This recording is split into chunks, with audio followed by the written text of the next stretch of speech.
Hello my dear students, good morning. कैसे हैं आप सब?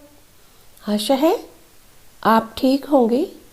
स्वागत है आपका अपने ही चैनल न्यू एडवांस स्टडी में। आज हम पढ़ेंगे हिंदी व्याकरण में आए शब्दों की परिभाषाएं। मेरे प्यारे बच्चों, इन परिभाषाओं को समझने के लिए वीडियो के आखिर तक मेरे साथ बने रहें और एक एक शब्द को समझें। ये परिभाषाएं सभी कक्षा के विद्यार्थियों के लिए बहुत ज़रूरी हैं और ये सभी परीक्षाओं में आती हैं। हिंदी की वीडियो को सबसे पहले पाने के लिए आप इस चैनल को सब्सक्राइब करें, बेल आइकन प्रेस करें, लाइक करें और अपने दोस्तों के साथ शेयर करें। आज हम पढ़ेंगे हिंदी व्याकरण की परिभाषाओं का भाग 3। आइए शुरू करते हैं। हमारा पहला प्रश्न है, उपसर्ग किसे कहते हैं? ऐसे शब्दांश अर्थात शब्द के टुकड़े, शब्द के भाग जो शब्द से पूर्व जुड़कर शब्द के अर्थ में परिवर्तन और विशेषता उत्पन्न करते हैं, वे उपसर्ग कहलाते हैं। आगे है प्रत्यय। ऐसे शब्दांश जो किसी शब्द के अंत में जुड़कर उस शब्द के अर्थ में परिवर्तन या विशेषता उत्पन्न कर देते हैं, वे प्रत्यय कहलाते हैं। आगे है कृत प्रत्यय। ऐसे शब्दांश जो क्रिया धातु के साथ लगकर संज्ञा और विशेषण शब्दों का निर्माण करते हैं, उन्हें कृत प्रत्यय कहते हैं। इसे हम ऐसे भी कह सकते हैं, क्रिया के अंत में लगकर उसे संज्ञा और विशेषण का रूप देने वाले शब्दांश कृत प्रत्यय कहलाते हैं। आगे है तद्धित प्रत्यय। जो प्रत्यय संज्ञा, सर्वनाम, विशेषण आदि के अंत में लगकर नए शब्दों की रचना करते हैं, उन्हें तद्धित प्रत्यय कहते हैं। आगे है समास किसे कहते हैं? शब्दों को संक्षिप्त करके नया शब्द बनाने की प्रक्रिया को समास कहते हैं। आगे है संज्ञा किसे कहते हैं? किसी वस्तु, स्थान, प्राणी या भाव के नाम को संज्ञा कहते हैं। व्यक्तिवाचक संज्ञा। जिन संज्ञा शब्दों से विशेष व्यक्ति, वस्तु या स्थान के नाम का बोध होता है, उन्हें व्यक्तिवाचक संज्ञा कहते हैं। जातिवाचक संज्ञा।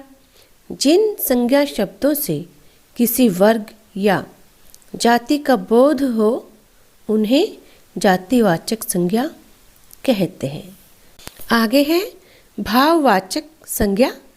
जिन संज्ञा शब्दों से किसी के गुण, दशा और अवस्था का बोध होता है, उन्हें भाववाचक संज्ञा कहते हैं। आगे है लिंग किसे कहते हैं? संज्ञा शब्द के जिस रूप से स्त्री जाति अथवा पुरुष जाति का बोध होता है, उसे लिंग कहते हैं। आगे है वचन किसे कहते हैं? संज्ञा तथा अन्य विकारी शब्दों का जो रूप उनके एक या अनेक होने का बोध कराता है, उसे वचन कहते हैं।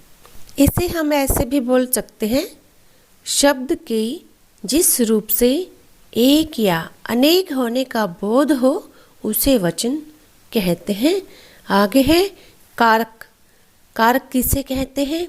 संज्ञा या सर्वनाम के जिस रूप से उसका संबंध वाक्य में अन्य शब्दों तथा क्रिया के साथ जाना जाता है, उन्हें कारक चिन्ह कहते हैं। इसे हम ऐसे भी बोल सकते हैं, संज्ञा या सर्वनाम के जिस रूप से उसका संबंध वाक्य के अन्य शब्दों तथा क्रियापदों के साथ प्रकट होता है, उसे कारक कहते हैं। आगे है सर्वनाम किसे कहते हैं? संज्ञा के स्थान पर प्रयोग में लाए जाने वाले शब्दों को सर्वनाम कहते हैं। आगे है विशेषण। संज्ञा या सर्वनाम शब्दों की विशेषता बताने वाले शब्दों को विशेषण कहते हैं। आगे है विशेष्य किसे कहते हैं? विशेषण शब्द जिन शब्दों की विशेषता बताते हैं उन्हें विशेष्य कहते हैं। आगे है परविशेषण। जो शब्द विशेषण शब्दों की विशेषता बताए वही शब्द परविशेषण होता है। आगे है क्रिया किसे कहते हैं? जिन शब्दों से किसी कार्य के करने या होने का बोध होता है उन्हें क्रिया कहते हैं। आगे है धातु किसे कहते हैं? क्रिया का मूल रूप धातु कहलाता है। आगे है अकर्मक क्रिया। क्रिया का वह रूप जिसके साथ कर्म का उल्लेख न किया गया हो उसे अकर्मक क्रिया कहते हैं। सकर्मक क्रिया। जिस क्रिया का प्रभाव कर्म पर पड़ता है उसे सकर्मक क्रिया कहते हैं। इसे हम ऐसे भी बोल सकते हैं, जिन क्रियाओं का फल कर्म पर पड़ता है उन्हें सकर्मक क्रिया कहते हैं।